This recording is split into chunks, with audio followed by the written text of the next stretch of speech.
Okay, we'll stand for the Pledge of Allegiance.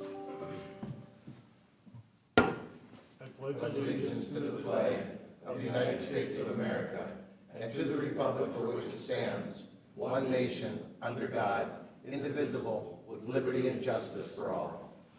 Welcome, everybody. Good morning, Mr. Chair. Could I get a motion to approve the county board minutes? We got a motion by Second. Commissioner Wincher, seconded by Commissioner Lemire. All in favor, signify by saying aye. Aye. Opposed, motion carries. Are there any addition or deletions to the agenda? There are none. Can I I'll get- make a motion, Mr. Chair. We got a motion by Commissioner Jelinski and Second. seconded by Commissioner Lemire to approve the agenda as presented.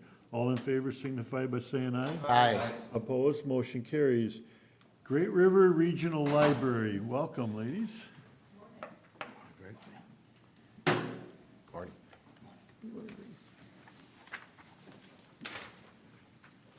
Morning. Good morning. Good morning. Thank you for your time this morning. I'm Karen Punsack, Executive Director for Great River Regional Library. I have with me Amy Anderson, who's our new accounting coordinator. She started last December. So we're here to update you on the Great River Regional Library budget for 2022. In your packet is also some highlights that will come from the 2022 budget and some projects we already have in progress. Amy will share the update on the budget. I'll share a little bit on the projects, and then we'll be happy to answer any questions today. Thank you. Thank you and good morning. As you know, the Great River Regional Library receives the majority of its operating and capital funding from the 6 counties that it serves.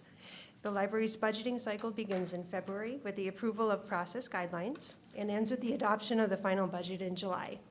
This year, our board adopted the budget on July 20th. Several goals were set by our trustees as part of the process, keeping county shares as flat as possible, and the use of reserves in the overall 2022 budget. To keep county contributions flat, shares are calculated using the library's 2021 operating budget and a reflection of each county's population, registered user numbers, and net tax capacity.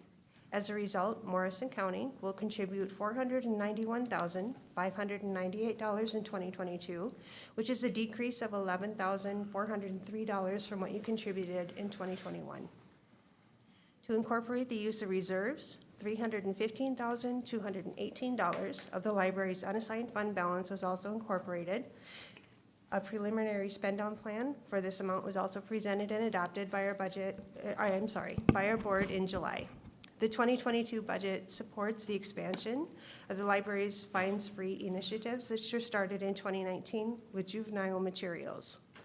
Late material fines are a declining revenue source for us and make up about 1% of our overall budget.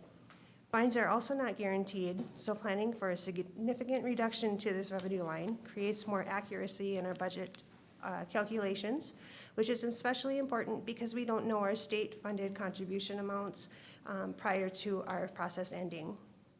The goals of expanding this idea are to reduce financial barriers that may prevent patrons from accessing library materials and to increase the amount of time our staff can spend assisting library users in a positive way. But just to clarify, patrons are still responsible for replacing items that are not returned. We do not yet have a policy in place and are excited to share our work with you as it progresses. At this point, we have been researching how other cities and counties have adopted and implemented their own fines-free programs. We want to thank you for your continued support of the library and its services, and we'd be happy to answer any questions that you have. Yeah, thanks, Amy. The other project we highlighted here was the Wi-Fi to Go project, and that is something that we started last year with the state telecommunications aid grants that we received. And all 5 libraries in Morrison County have Wi-Fi hotspots to check out. We plan to continue that project because it's been so well received. We're looking at different ways to add hotspots in locations that are using them more and maybe reducing them where they're sitting on the shelf. But other than that, we plan to continue that project into 2022 as well. So any thoughts Any or questions? Well, I got questions, but I know the answers, but explain what is the Wi-Fi hotspot? So a Wi-Fi hotspot is a Wi-Fi signal that you can take anywhere. And it works kind of like your cell phone. It works off of cell towers.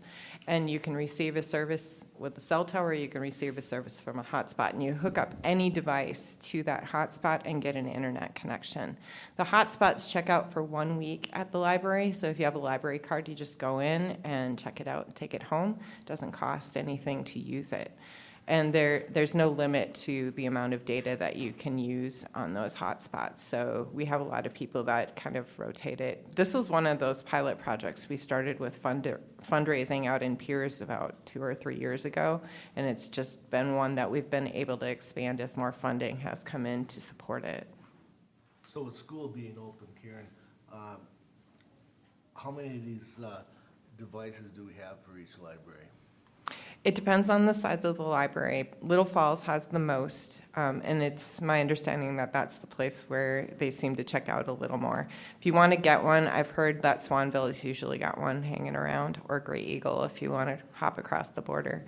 So you can always call ahead and see if they've got one available, and I'm sure staff would hold it aside for you if you are waiting for one. So do they have 2 devices, 3, 5? A minimum of 5 at this point per library. All right, thank you. Yep. Good. That really sounds good for the people out there. Yeah. I would say that's a pretty hot item. It is. One other project we're looking to do to expand broadband connectivity in some of our libraries, we received some funds from the American Rescue Plan Act. And so we are working with some of the cities who actually have a parking lot outside the library to have a permanent 24/7 Wi-Fi connection outside. We did aim some of those signals out the windows last year and beef up some of those signals. You might remember that. But we're actually looking at putting something on a light pole out in those library parking lots. So yes, our patrons definitely use the library for a lot of different things, and broadband is one of those things. That's a great idea, because I know of people that go to McDonald's or whatever and sit in the parking lot, and when they can hook onto their Wi-Fi's and stuff, so. Thank you very much. Anybody got any other questions, Randy? Yeah, again, I know the answer to this, but I think it's good for TV land out there. When you said unassigned balance, I see we have a net change of 11,400. That's not just due to capacity of the county. How did the board arrive at that reducing? What else did they use their money for? As far as, where do we get the money? Like, do we get it out of a reserve? Right. We do have a fairly healthy reserve at this point. So we've been trying to spend that reserve down and offset the county shares over time. Amy talked about that a little bit. This year, when we set the budget, the total amount that the 6 counties paid is exactly the same as last year. But because there was fluctuations in the formulas, some counties paid more and some counties paid less. So Morrison County was one of the ones that actually paid less. And our goal is to get that reserve down over time. But as Amy mentioned, we also see a lot of fluctuations in our state aid. So we calculated our state aid with our best guess. We just found out last week what the total dollar amount will be, and we were off by about $80,000. So it's good that we have a healthy reserve. At the same time, we are able to absorb those bigger swings when that state formula changes after we've set the budget. So we're continuing to spend those down. We're trying to do it in a prudent way so that we don't end up with a one-year swing in the budget where we have to backfill a reserve hole that's enormous. So it's been an interesting math challenge, I would say, but it's been a really good conversation about what is the right amount of reserves a public entity should have, and how do we keep a budget stable with so many different formula pieces that fluctuate. Good, thank you. Does anybody have anything else? If not, we thank you very much. Thank you. Thanks, Karen and Amy. In a couple weeks. Yep. Thank you, Randy, for your service on our board. Yep. Next, Family Homeless Prevention and Assistance Program. Welcome. Good morning. Morning. Morning.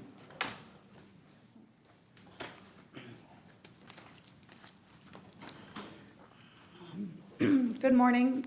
Thank you for having me. My name is Michelle Fournier, and I'm the Program Director at Lutheran Social Service. And I'm here to talk about the FHPAP, which is the Family Homeless and Prevention Assistance Program grant. We have been the administrator of the FHPAP grant, Lutheran Social Services, since 1999. And we receive that grant every 2 years, which is the new biennium will start October 1st of 2021 and go through September 30th of 2023. And since since Lutheran Social Service is a nonprofit and not a government entity, we are required to obtain a county board resolution from each county in the service area that we provide funds to households through. So that is why I'm here today.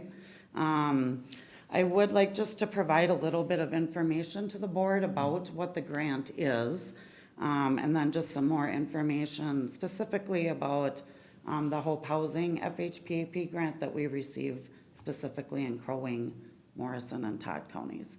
Sounds And good. then if you have questions, I'm here to answer those. So, Michelle, if you need me to move slides, just let me know as I page. yeah, and I know I provided information to the board. I provided our last month's, July 2021. We have a board meeting every month, and as part of that, and a part of Lutheran Social Service overseeing the grant, are providing monthly reports of calls, enrollments, and other information that needs to be reported. And so I'm not gonna probably go through those unless you have specific questions.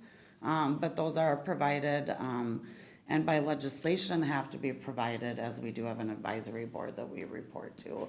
I also provided minutes from a previous meeting, as those have to be recorded as your board minutes do and such. So, as far as just the FHPAP program, the grants are encouraged and awarded to different counties. So there's 20 grantees that serve all 87 counties throughout the state of Minnesota. And each county or regional multi-county level establishes a comprehensive service system in regards to their existing homeless support system. So basically, funds are used for a broad range of activities aimed at preventing homelessness, shortening the length of stay in emergency shelters, and eliminating repeat episodes of homelessness.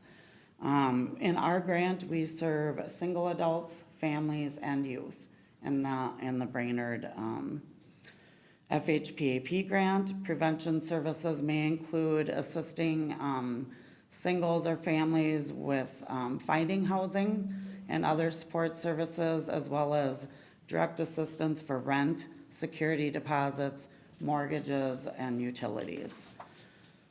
The FHPAP funds are awarded from Minnesota Housing Finance Agency through a competitive grant process, so we had to apply to receive those funds, and we were awarded those funds.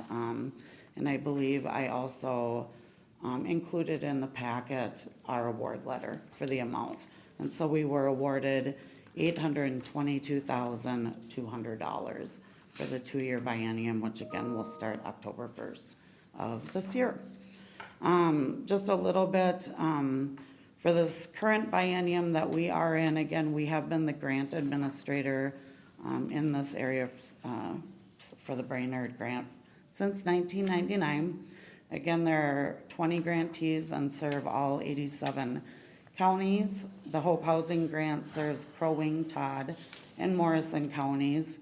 In our current biennium, Crow Wing County households receive approximately 60% of the funding. Morrison County households receive 25% of the funding. And then Todd County receives the remaining percent. When I've looked at enrollments in the past, this current biennium, it looks as if Morrison County, we've served 75 households, with either preventing them losing their housing, and that's been more of paying rent to get them caught up with utilities, just to prevent losing their housing, was about 92%. The others were finding housing and then being able to get them into housing, for housing stabilization. And those are just some of the information that I have for you. Do you have questions for me? I just wanted to give you a little overview. Does anybody have any questions? Commissioner Jelinski? Mr. Chair, if I may, we're talking homeless, but not really. Right. Not the same homeless that I, as a board member, normally hear. Right, The homeless we're talking about is maybe, I lost my job, maybe. Maybe I had a catastrophe, maybe. I come to you and I'm anticipating, I don't know, I'm anticipating fill out a ream of paper forms, or maybe I do it online, don't know. yeah, But I make that application, and then you and/or the board reviews it, and perhaps I get awarded XYZ. correct. And so, yep, we do have people that call, we talk to them, find out if they're eligible. A lot of what we've seen, especially in the past 18 months with the pandemic, Yep. and people losing their jobs, is that they're late on rent, the car breaks down, kids aren't in daycare, kids are not in school, so lots of different scenarios. And they need 1 or 2 months help with this rent assistance. And so we're able to be there to assist them with that. As long as they qualify with the financial piece of it, we're able to do that. So it says homeless prevention, and I get that. And then you just mentioned the vehicle broke down. That would be the assistance program, perhaps, or no, or? More of what we are authorized, because we do work with other organizations throughout our areas to help with other assistance, but we're typically the rental assistance. Okay. If they are homeless. Yep. We're working with them on maybe a deposit and 1 to 2 months rent to get them into housing, and working with them on finding housing. And then also working with our continuum of care to get referrals off a priority list. And so it's kind of two different systems, if that makes sense. Yep. Either they're in housing and we don't want them to lose their housing, or they're homeless and we're trying to help them find housing. And then we also assist with mortgage payments. There's some monies there for that. And then as well as utilities. And so that's mostly what our direct assistance is. Very good. Thank you very much. Mr. Chair, that's all I have. Anybody else have any questions? Just one comment I'd make, Mr. Chair, if I could, and that is that Cindy Bachin represents our agency from Morrison County and attends most of the Hope Housing monthly meetings. So she's kind of our conduit when we have social workers or staff that might be looking for some assistance, so. Thank you. I have a question. When it comes to preventing somebody from losing their home or whatever, does there have to be a plan in place of, I mean, if I'm short this month's rent, what makes me not short next month?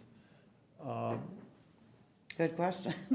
Yes, we do talk with each person that would call, like, there has to be a plan, because it's not gonna have to be every month. We want somebody to be stabilized. Yep. And so, with us helping them, we wanna know, is this gonna happen next month? And then what are your plans moving forward? So we wanna make sure they're gonna have housing stability, and this isn't gonna be something that's happening. So working with them on a budget, and that's a lot what our housing case Okay. managers do, and having those conversations. Okay, thank you. Anybody else got anything? Mr. Chair, I do have a question. Commissioner Blaine? So when I look at the screen that's in front of us right now, and I look at, I'm just trying to make a few notations here. So the grant that's awarded to these 3 counties is $822,000, Correct. correct? 25% of that would go to Morrison. It doesn't get specified by county, so I'm just reporting to you what I have seen in our current biennium of numbers of who's called and who's been enrolled. It's really not split through counties. So if you had a lot of people call, we have a lot of people call from Crow Wing County, and that's all that I can say. That's why their numbers are a lot higher. Okay. So if we had a lot of households call from Morrison County, it would split the percentages. I just wanted to give you an idea of how many people that we have helped in the last 22 months from Morrison County at this board meeting today. So it's not that it's awarded to different counties. Actually, we just do it by households. So our outcomes for this next biennium is to serve 267 households in the 3-county area. It's not by the county. So if more people call from Morrison County, then the percentages will change. Okay, and so of that 822,000, can you tell me about what percentage of that grant award will go towards administration? You know, on the Yeah. bottom of the screen here, you have 3 bar graphs there. You have a direct assistance bar and a support services, and then you have administration. Or maybe it's, Yeah, I can give you the exact numbers. So, of the 822, 200,000, $82,220 will be an admin fee, and that goes for, as part of being the administrator of this grant, we do all of the prep, keep all of the prep for the slides, and obviously are keeping all of the, numbers that are coming through, the calls, the enrollments, all of that. And then we also do reporting to the state on expenditures and outputs every quarter, and also have to do data entry into the HMIS, which is the Homeless Management Information System, and have to do reporting for that. So it's a lot of different reporting that we have to do, which is why of that admin fee plus of our finance and accounting. And then for personnel, we have, and that's including personnel, mileage, supplies, copies, postage, training, office space, HMIS license. That is $358,373.72. And then for direct assistance, which again, I talked a little bit about, but for rental payment assistance, mortgage payment assistance, rental deposit assistance, utility payment assistance, transportation expense assistance, and then some rental application fees, as well as some vital documents such as helping individuals get their ID or social security cards, things of that nature. The total amount is $381,606.28. And again, we're serving 267 households within the 3-county area. okay, super, thank you. Yeah, you're welcome. And is your information over, those expenses are for 2 years, right? 2 years, Yeah, because 2-year this is the biennium. biennial one. Yep, Yep, the correct. 822. Okay, if there's no more questions, could I get a motion to accept this? I'll grant? move on that, Mr. Chair. Got a motion by Commissioner Jelinski, seconded by Second. Commissioner Lemire. Any further discussion? If not, all in favor signify by saying aye. Aye. Opposed, motion carries. Thank you. Thank you. Thank you. Okay, next we have social service report. Brad? Good morning, Mr. Chair and Commissioners. I have one item for today, and that is a purchase of service contract between our agency and Nexus for this continues to be our work on the CIBS project, or the Collaborative Intensive Bridging Services. So it is the grant that we received from Sourcewell to build this project. And so we are working with Nexus to do all the training for our providers in the 5-county region. And so this isn't any county dollars, it is the rest of the award that we received from the Sourcewell Innovation Funds. So asking approval for us to, approval for this contract. So moved, Mr. Chair. Got a motion by Commissioner Lemire, seconded by Commissioner Blaine. Any further discussion? None, all in favor signify by saying aye. Aye. Opposed, motion carries. That's all I have for Public Health and Social Services. Okay, county board warrants. Good morning, Chelsea. Morning, Chelsea. Morning, Commissioner. On the agenda today, all I have is a request to approve board warrants as a roll call vote. Okay, could I get a motion on that? Mr. Chair, I'll make a motion. Second. Okay, we got a motion by Commissioner Blaine, and seconded by Commissioner Winter to pay all the bills. Any further discussion? If not, Commissioner Lemire? Aye. Commissioner Winter? Aye. Commissioner Jelinski? Aye. Commissioner Blaine? Aye. And Commissioner Wilson, aye. Thank you. Thank you. Mr. Chair, if I could, I just had an update. I sent out an email to all the cities and townships last week about ARP funds, just informational resources. So I've sent that out, and then I did pull a report. My teammates in the office have a listing of all the cities and townships in Morrison County, and so it looks like about a third have applied and received their funding so far. So, Oh, really? so far on the list, I have Agram, Belle Prairie, Caldrum, Granite, City of Little Falls, Morrill is in the process. Parker, Platte, and Swan River have all received funds, and more. I have Morrill listed as in process, so it's in the works. And then if you get any phone calls or questions, you can direct them to me, and myself and my team will help out. Could you email me that list Yep. so that I've Yeah. got a copy of Yep. who's got it done and who I can talk to yet and see Yes. if they want to or whatever? All of us? Yep, I'll send it to all of you. It has the distributions that they received so far, and then we can calculate a rough estimate of the distribution that they would receive for the full amount. So I will send that to you. So if you get phone calls, you can help filter them out too. What is townships kind of getting? I mean, just take an average township. It's based on their 2019 levy and population, so it's kind of staggered all over the board. But Agram's first half distribution was about 31,000, so Okay, that's just the first half. Right, so it is some real money out Yep, there. yep. City of Little Falls, their first payment was 91,320. Swan River got just under 40,000, so yeah, there's quite a bit of money on the line there.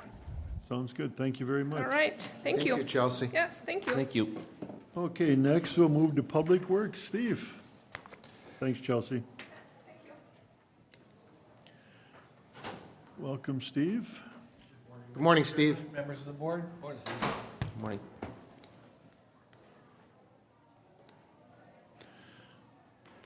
Gentlemen, the first item on the agenda is consideration on our ongoing issue of closure of the Lincoln Crossing. Just a quick history to get things started.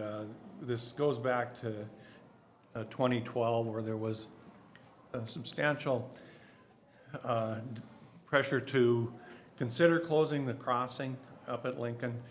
County Board held a public hearing at that time, and following all the comments from that public hearing, made a decision not to close the crossing and leave the status quo.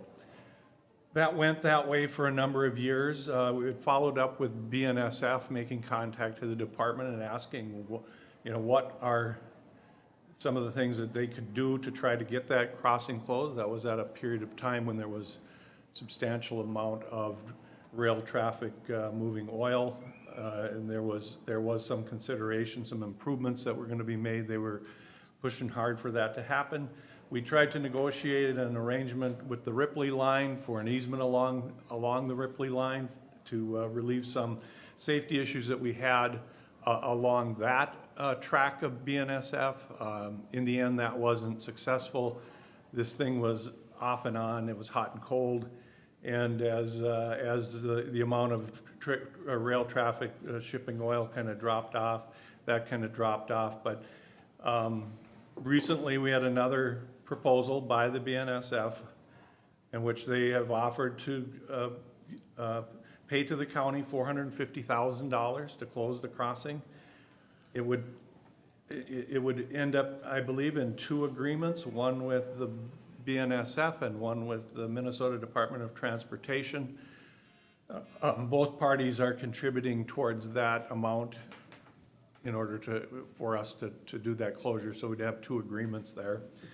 And then the other issue would be how we would distribute those funds, because initially, the arrangement was being negotiated between BNSF and Scandia Valley Township, which is no longer the case. This is a one payment, or probably two payments, one by BNSF to the county, one by MnDOT to the county. But the funds basically are the county's funds, and you determine how they're gonna be distributed if you're gonna distribute them. However, so obviously the easiest thing is the status quo. There's a legislative mandate to close crossings. This crossing has access relatively close by for crossing the tracks. That's one advantage to the arrangement that we have up there. But you heard the comments that we had at the public hearing. There was plenty of input. And so the department is looking for some direction from the board on what you would like us to do to pursue this or not. So that's, I guess, what we're here to consider. Okay, could I get a motion one way or the other, or do you want discussion first? Mr. Chair, we can make a motion and. Okay. have a discussion. Could I get a motion? Motion for further discussion, Mr. Chair. Second? Okay, we have a motion, second. All in favor, signify by saying, nope, I'm sorry.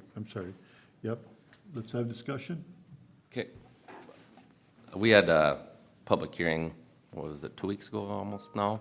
I don't know how long it's been, but a little bit ago, and the discussion that brought forth to us was a majority of the people would like this crossing closed. And so we're getting 400,000 from BNSF and 50 from MnDOT, is that correct? I believe the split is more 350,000 BNSF and 100,000 Okay. from MnDOT. Okay. And then one of the concerns was the pricing that we had for the well. Let's, for instance, we had like 258,000 earmarked for that well. What if the well comes back at 350,000? Will that just be taken out of the amount that we were going to use for safety for the four-wheeler trail? These funds are your funds. There's no requirement that you give anything for the hydrant, the dry hydrant. That was something that BNSF had negotiated with them at an earlier agreement that isn't what we're pursuing today.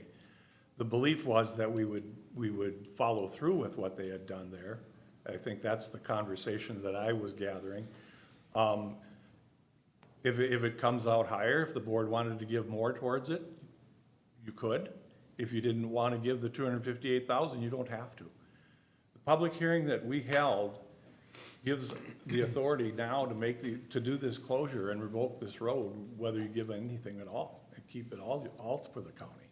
I mean, that's the range of your choice that you have.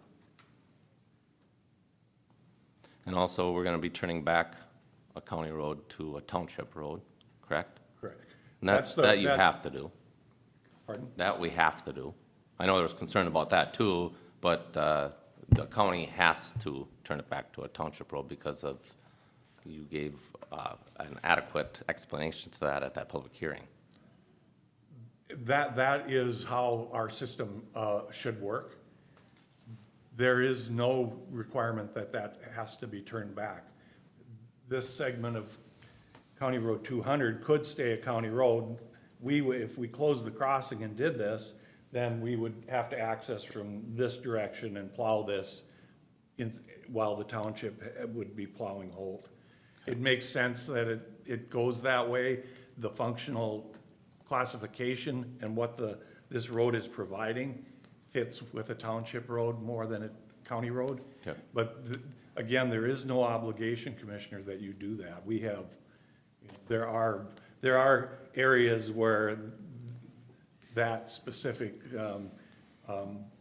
characteristic isn't always met. We have county roads that should be township roads on our system now.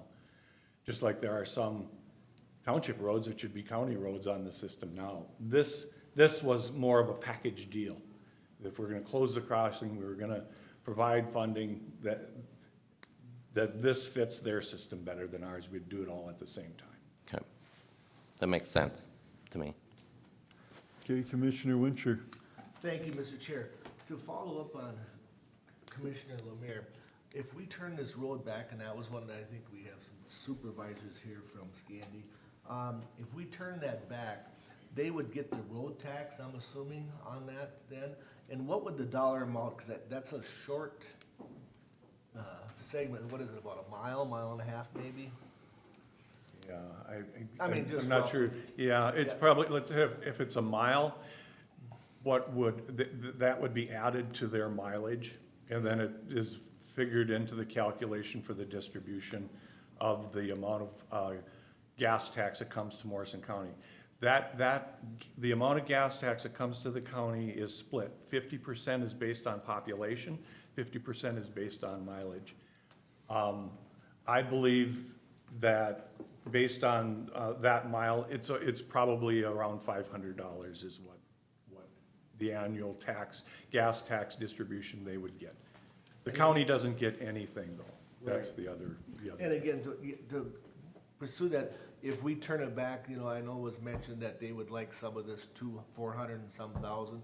Again, we as a county would make that decision whether we give them something for maintenance or whatever, but is that the norm? Is that when we turn it, do we give, I don't know, it's been a while. Mr. Chairman, Commissioner, the way the statute is worded, we have to upgrade the segment of road that well, first of all, we have to have the public hearing, which we did. We have to upgrade the segment of road that may be revoked back to the township. And it was resurfaced just a few years back. We shouldered it. The drainage culverts were repaired at that time. So we've met that, but then we have to maintain it for an additional 2 years after you do the revocation to the township. Thank you, that's what I needed. So, Mr. Chair, Commissioner Jelinski. I do have a question. I can't remember back to 2012. Is the 450,000 the same number that we talked about in 2012? There was no number. It was just gonna be a closure for Okay.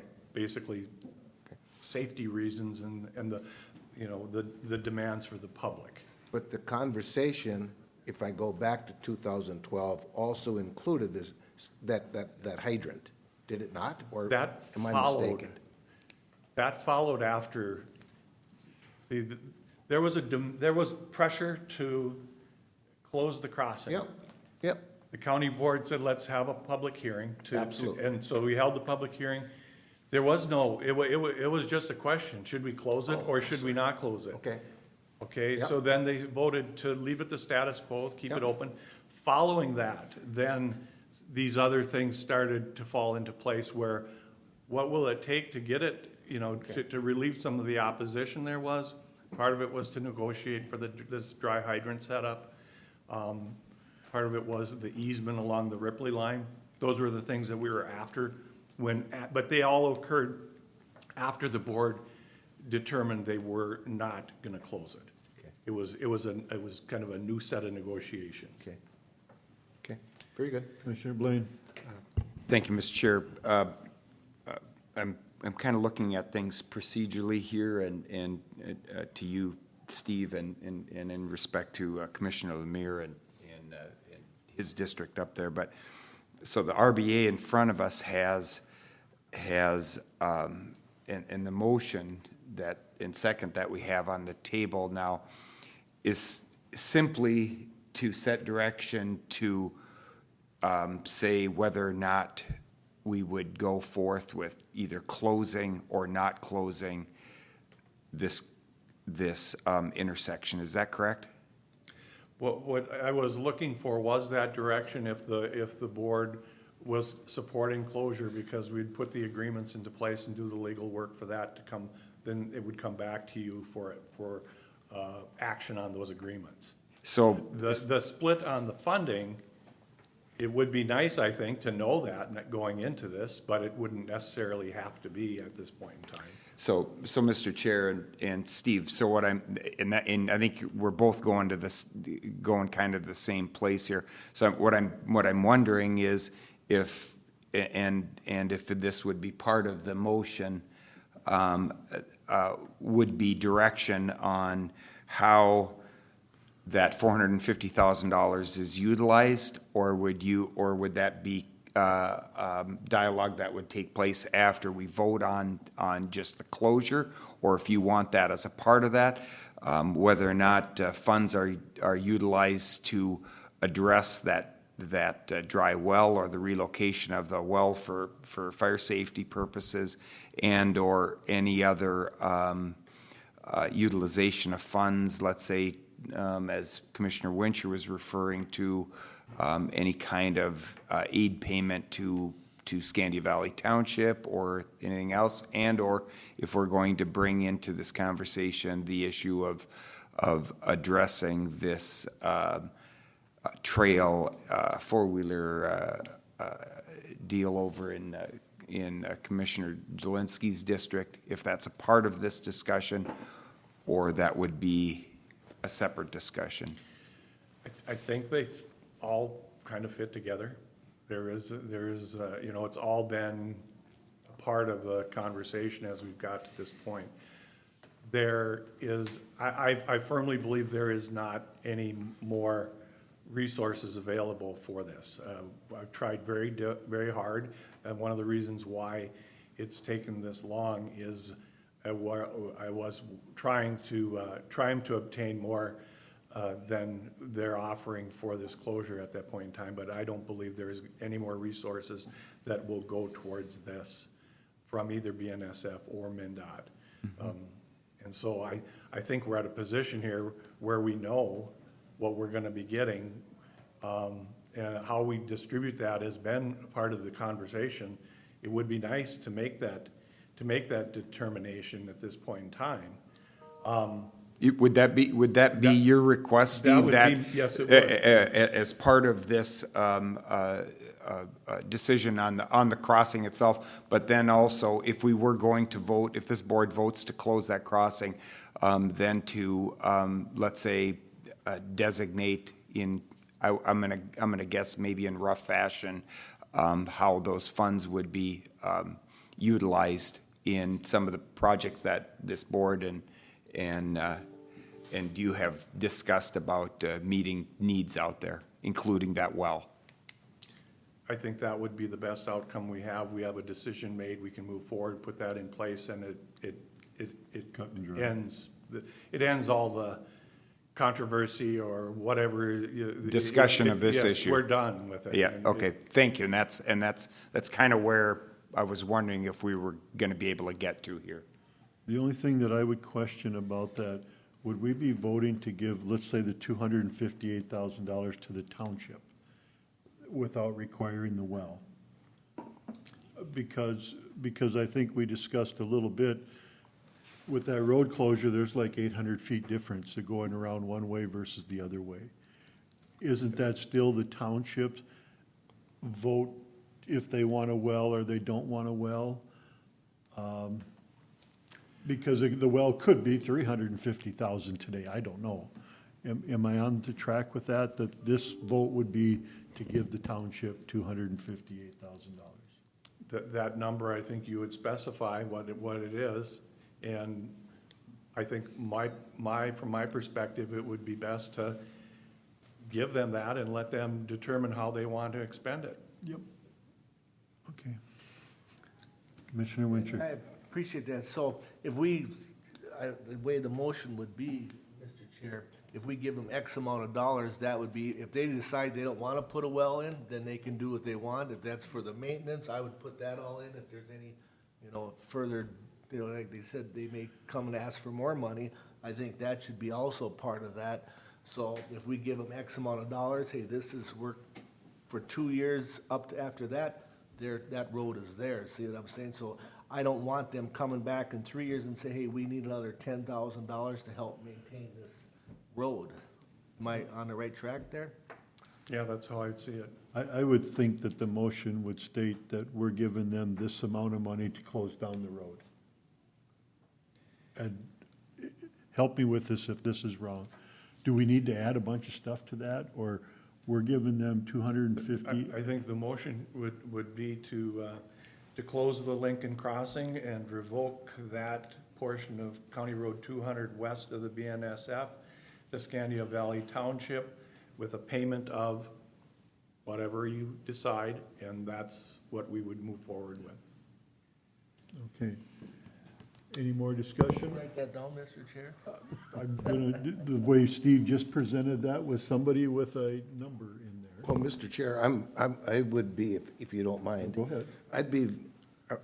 I very often refer to my grade school, country school math here. I don't see any numbers on this motion. We're discussing motions, or we're discussing numbers, and I mean this in respect to everybody. The only number I wrote down was 450,000. Now we're talking about that 450,000 coming to the county, and now we're talking about dividing it out. I've heard 258,000, and, okay, is it 258, or what are we talking about for numbers? We're starting out with 450, I got that, perhaps, and we're in discussion, but that's not the motion. Well, Correct? I think it will be, there isn't a motion yet, I don't think. We're in discussion. You can't amend your motion, whoever made that motion. If you- Can be, but but there's no money tied to the motion, that we're having Not a at this time, discussion. no. We're having a discussion Motion on, was for more discussion. it is discussion. He made a motion to move forward with. With this. With the, and. With what's stated on here? Okay, I thought you were just doing it for discussion To reasons. close, you made a motion to close? Yes. Commissioner Lemire? Yep, for further discussion. Okay, And for parliamentary too, Mr. Chair, just because Commissioner Lemire made the motion, I don't know, doesn't mean it's gonna pass. It could be oh, failed. no, I understand that, I understand For that. conversation, You know, yep. so that's why we have the discussion. So procedurally, you could wrap up this motion and then do another motion based on the finances, or you could pull the motion and start a new motion.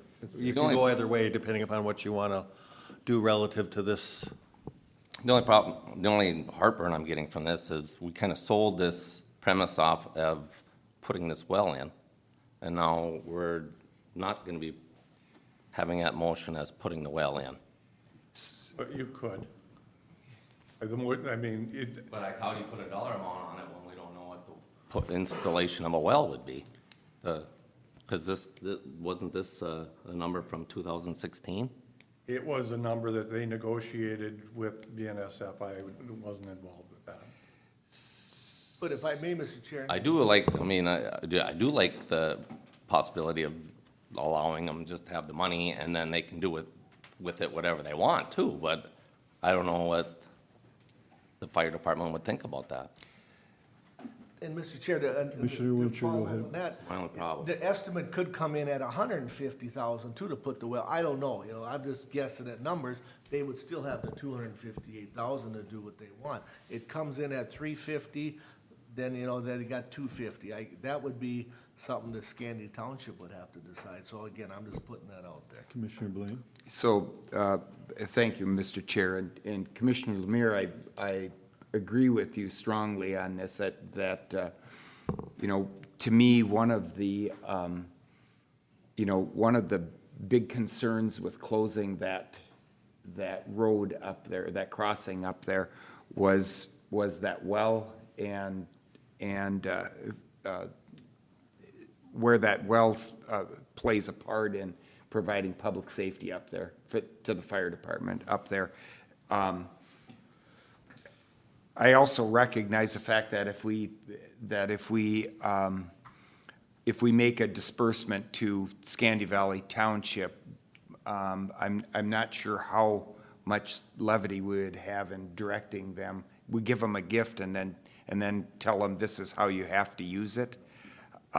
But because we have a member of the board here, Mr. Chair, I'm not sure if this would be in our purview to be able to have the communication here with members of the county board to say, or to ask them what their thoughts would be on this in that process, or do we state that as part of this action, that if we disperse X amount of dollars to them, that we would hope they would direct this to having a well to provide for fire safety up there. And if there is resources left over, if that well comes in at less than X, and that money could then be retained by the township for whatever other needs or purposes,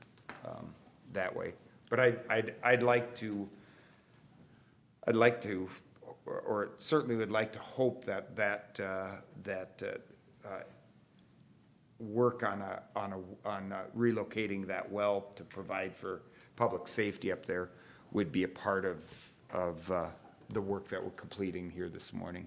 For my part of this discussion, I would think that if we would give them the $258,000, I think at that point, because we're talking, if my numbers are correct, we're talking about 800 feet farther to drive with that closed versus not closed.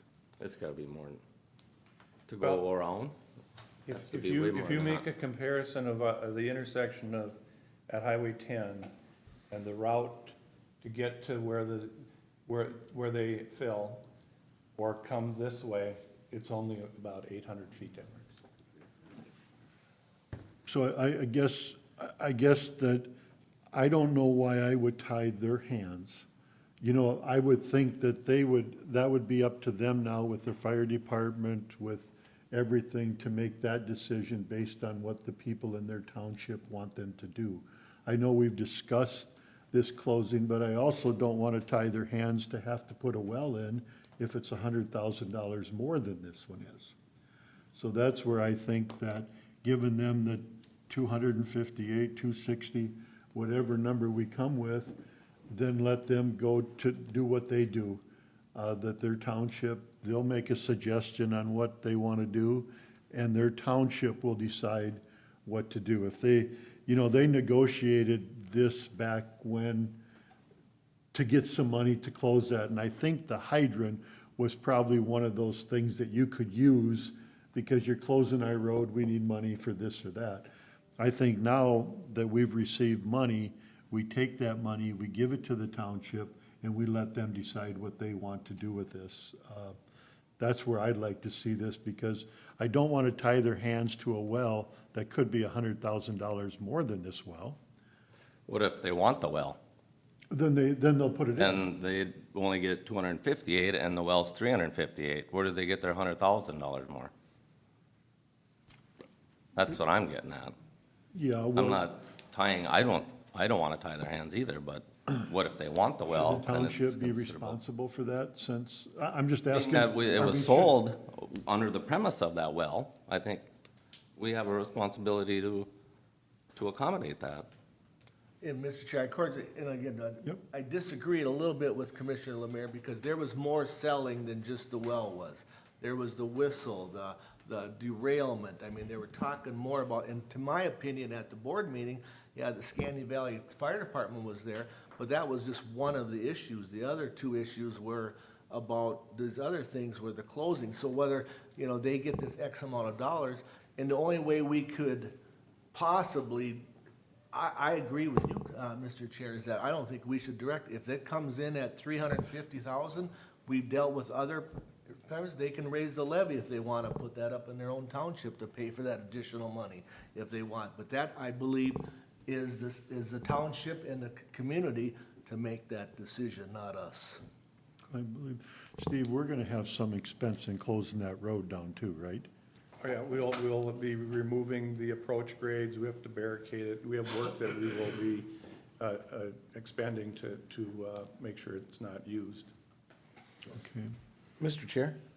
Commissioner Jelinski. I have probably an ignorant question here and probably has no bearing on some of the conversation. Does it really cost $200,000 to drill a well?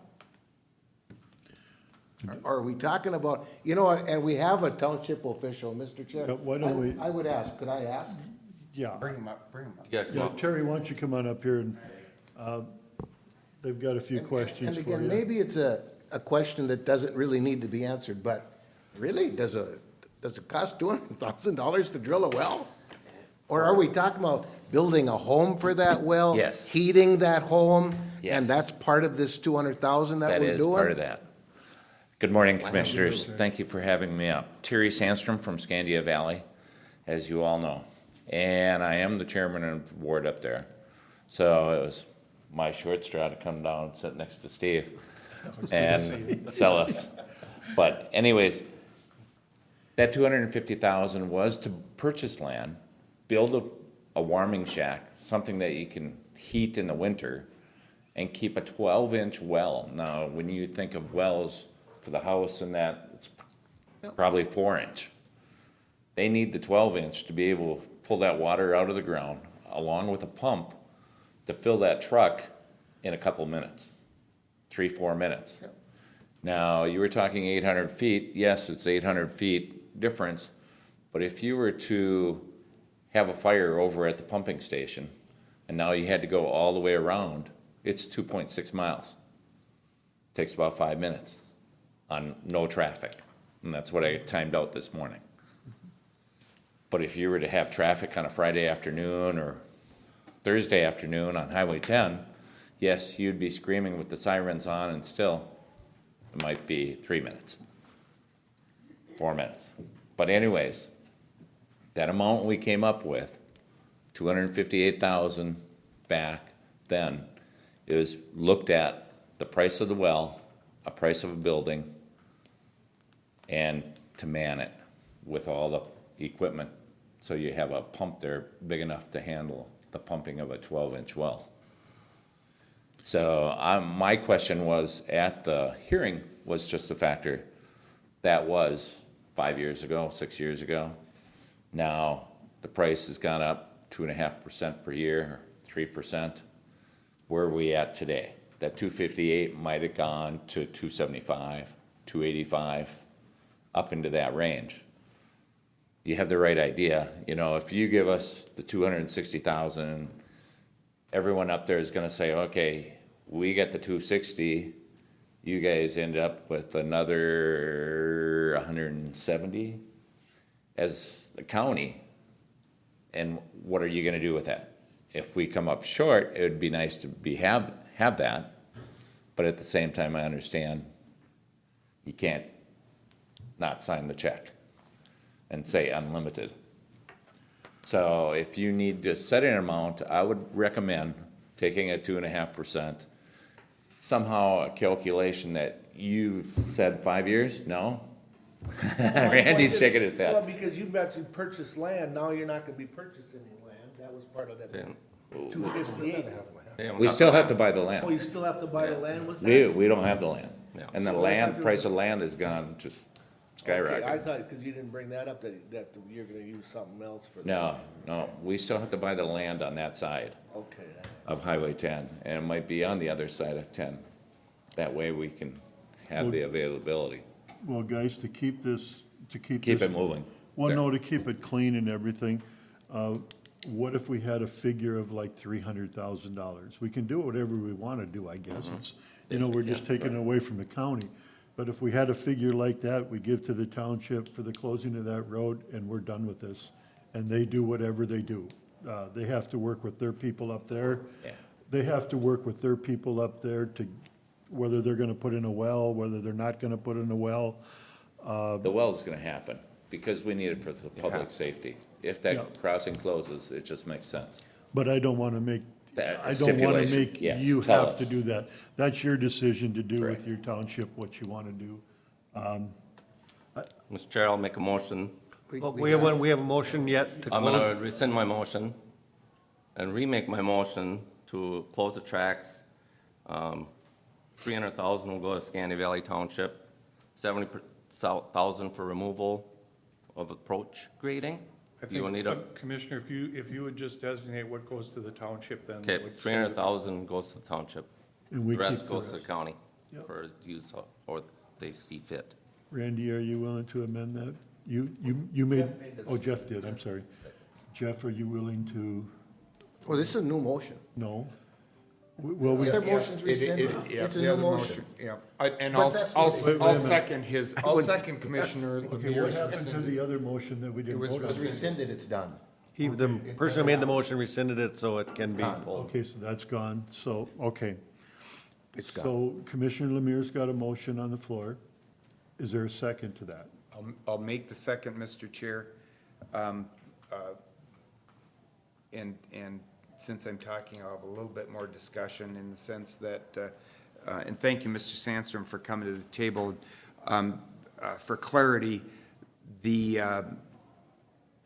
current well that's in place now will continue to be used or be an option or operational for the Scandia Valley Fire Department up there, correct? It is, at least from your dialogue with us this morning, that it is your intent that you would still go forward, Scandia Valley would still go forward with looking at purchasing land, boring another well on the other side to provide fire safety for the That is correct, residents right. on the other side of Highway 10. Correct. Okay. Because what we're using now is the lake. I was gonna say, for Yeah. clarification, there's It's not a not a well well. there. Yeah, yeah. There is. That no, access. Right. That- It's just a hole in the ice. Right. Yeah, It's the lake. It's They want to the get lake. to the lake to refill their truck. Just There's for- no structure. Just for There's- clarification. just so There's no everybody's pump, no aware. They nothing. have no well now there. There's no infrastructure there. Okay. It's not a relocating, there really isn't relocating. Okay, Can't we relocate. have a motion and a second. Is there any further One discussion, more thing, Commissioner Mr. Chair, I Winchell? just want to make sure that we're not telling them, because again, I know we have their chairman here saying that there's gonna be a well, but if some reason they decide They not, vote we're not, not. we're not gonna say, well, you told us that. I don't want that part of that discussion here. As they see fit was Yep. part of my motion. Yep.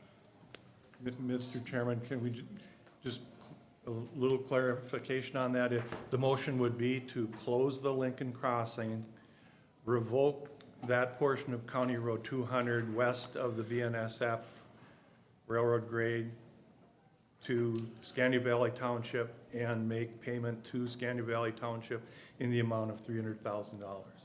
I will amend my motion to reflect that. Okay, and that, And I'll second it. okay, more discussion.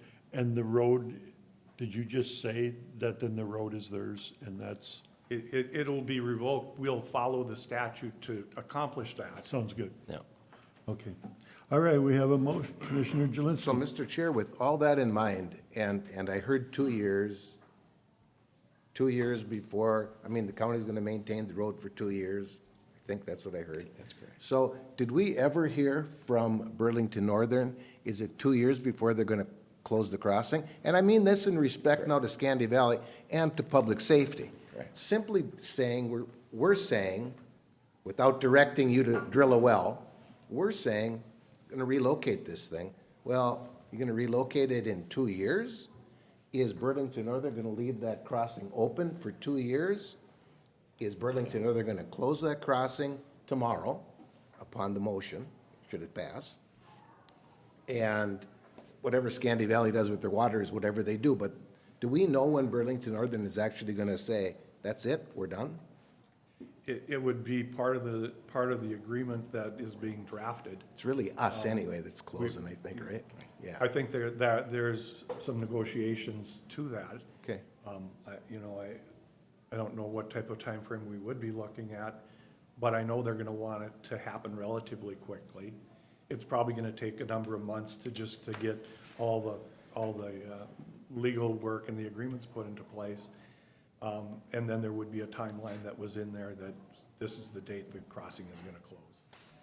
To just further that along, and probably shouldn't matter, because we're not specifying well, but we should almost be able to give Scandia Valley enough time to, I think, in the interest of public safety, to drill that well, so we don't have it. Otherwise, really, if we're talking about well, if that's really the topic that we're talking about, and I think it is, if Scandia Valley decides not to drill that well, that's not too bad of a deal to say, here you are, Scandia Valley, here's 300,000 to you, just because, kind of.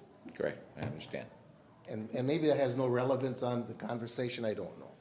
I think it really probably doesn't. I think that the contract, I think the Yep, I contract get it. will determine when the road is gonna be shut down, and it'll be used until it's shut down. We're gonna give them $300,000. They're gonna go ahead and make, do what they wanna do with that $300,000. Yep. You've talked about commitments to wells and this and that, but that's your township to decide what you're gonna do with the people up there, and you figure that out. And one more thing, we're not gonna give them the 300,000, I'm assuming, till we get the money from Burlington Northern and this deal, because we don't want. Till All the right. deal is signed and done. Signed, sealed, and delivered. Okay, we have a motion and a second. Is there any more discussion? Does this have to be a roll call vote since we're spending money, or, Yes. I would, okay. I think it would be. Okay, Commissioner Wincher, Aye.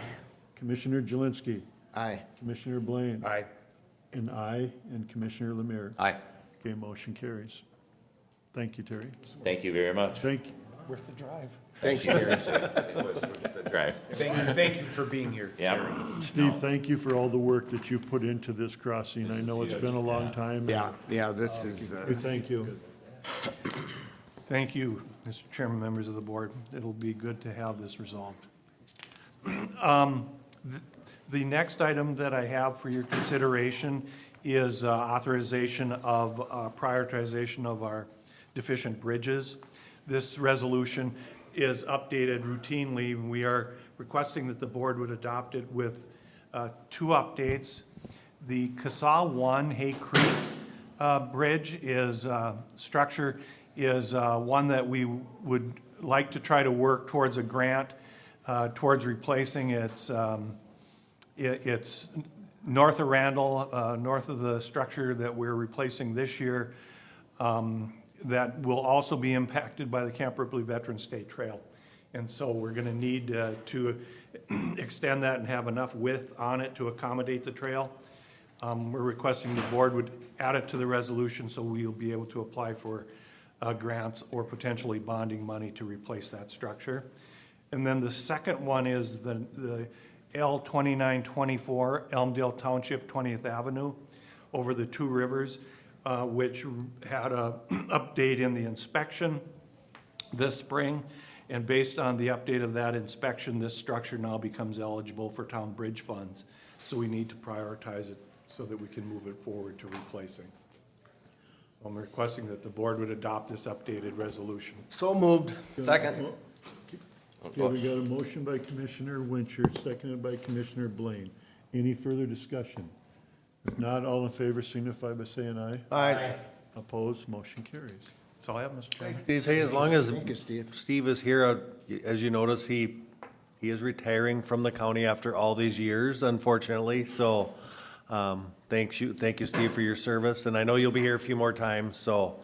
But we did meet with Steve on Friday, and we're updating his job description and hoping to post it today or tomorrow. So Steve took a look at it, he's thinking there should still be a few updates, and we'll get that posted, so, thank you. Try to get that done here in the next day or so. Thank you. Yeah, thank you very much, Steve. We'll be talking. You're not leaving till December 3rd, so. More time. Yes. Yeah, but thank you very much. Thank you, members of the board. Okay, It's always been good for me. I've always had good boards, and this is one of the boards that's been good to work with. So get a lot done when you have a good board, so. thank you very Thanks. much. Thanks, Steve. Thank you. Okay, next, administrators report. Anything, Brad? Steve Messerschmidt is going to come up and talk a little bit about some changes to statutes and what the state auditor is asking him to do. Or per statute, or at least a change in interpretation of a statute maybe, how's that? Did it change? Good morning. Morning, Steve. What I have before you is what I bring in every year. I think we discussed this quite a few times before this gets audited and different things like that. But this is the published financial statement for 2020. So I need an approval on that. If you had any questions, there was a lot of good reading in there. But like I said, we've probably hit all the high points on our financials as already, but this is just the final product of it. So need a motion to approve this for publication. I'll make that motion. Okay, we got a motion by Commissioner Jelinski, seconded by Blaine. Commissioner Blaine. Any further discussions? Not all in favor signify by saying aye. Aye. Opposed, motion carries. Thank you very much. All right, thanks. Pretty easy one, Steve. It Good was, job. yeah, move you along. I have nothing. I think Chelsea talked a little bit about the ARP fundings and the email that she sent out to townships. And then, of course, Steve Bukowski's retirement and the filling of that, so. Sounds good. Thank you. Committee reports. Tabitha, what dates are we looking at? September 12th through September 25th. Through the 25th, September 12th. Commissioner Lemire, would you like to go first? Sure. Okay.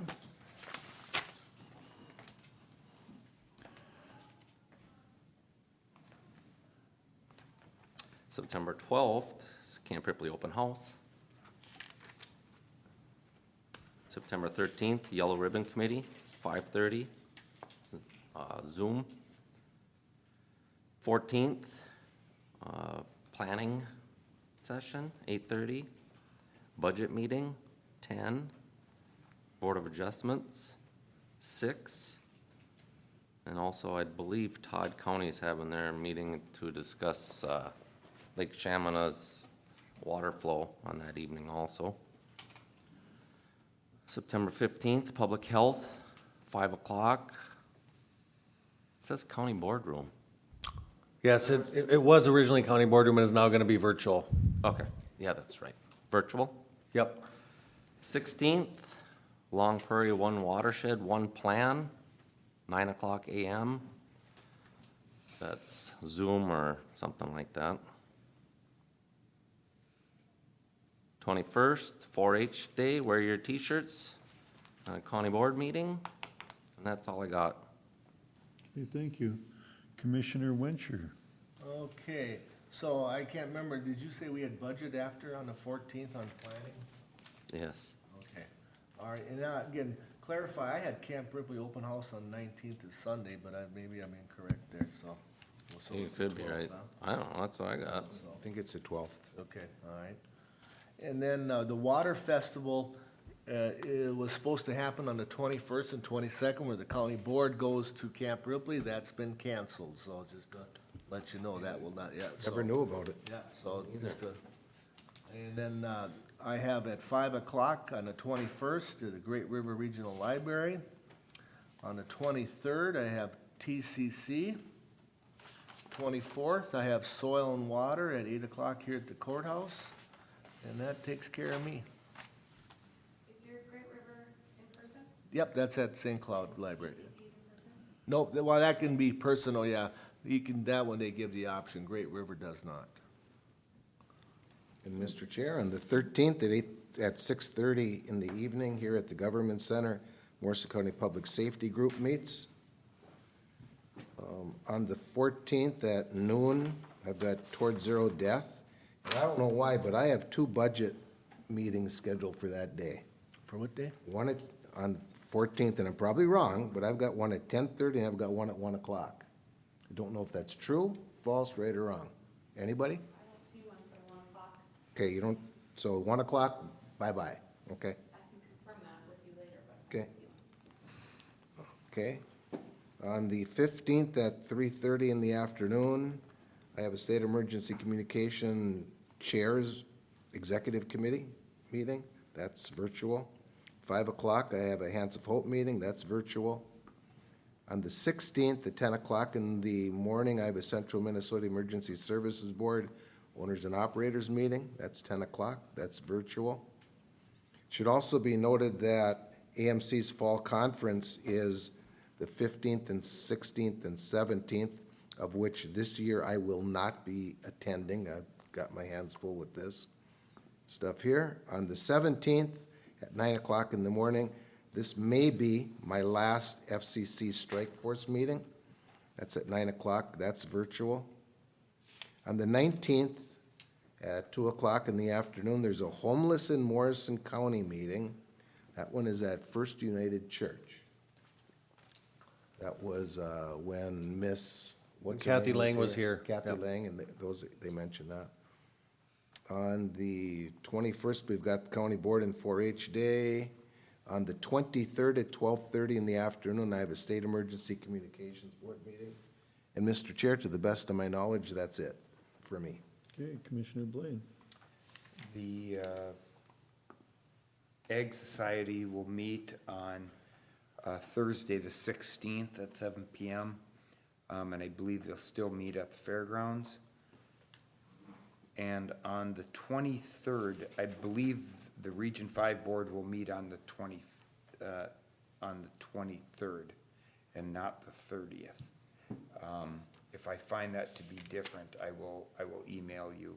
At 6 PM in person? That 6 PM, yes, at Sourcewell. Okay, and I've got on the 21st, Community Development at 12:15.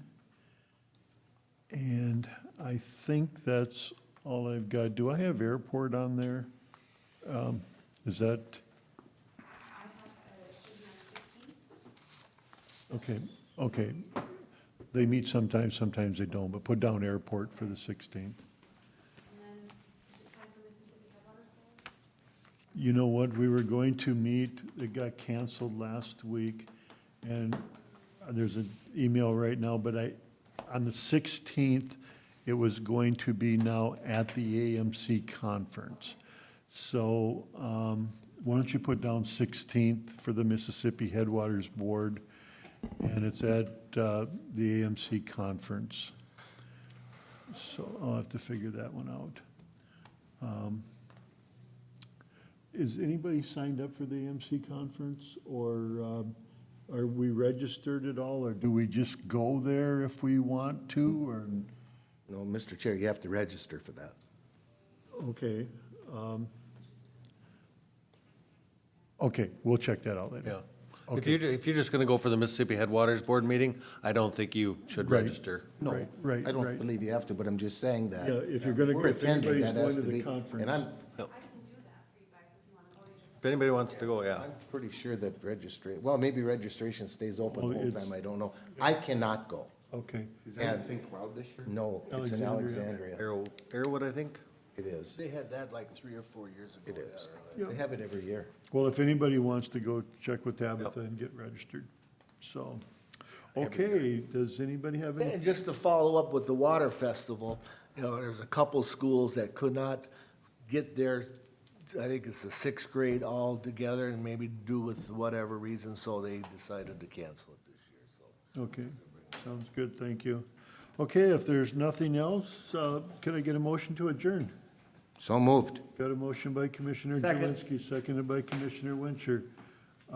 Any further discussion? If not, all in favor signify by saying aye. Aye. Opposed, motion carries. Thank you very much. Good job, Just to Mr. let you all know, I'm gonna be gone next week on vacation, going out to Medora to check out the musical and the Pitchfork Fondue, so if you need anything, I'll have my cell phone, but I'll be out next week. Thank you, Brad. No problem, thank you.